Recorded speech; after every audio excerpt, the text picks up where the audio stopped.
Guys, panoorin. Kawawa naman ang mga ito na kung saan naghahalongkat sila para mayroon man lang sila makitang pwedeng kainin. Ayan, dahil nga talagang gutom na sila. Nakakawa naman, no?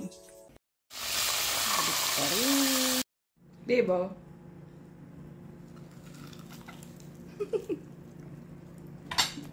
Crap! O, KFC, Jollibee, McDo.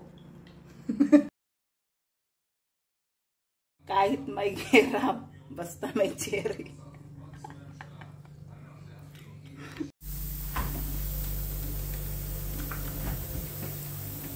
Yan, wag kang epal.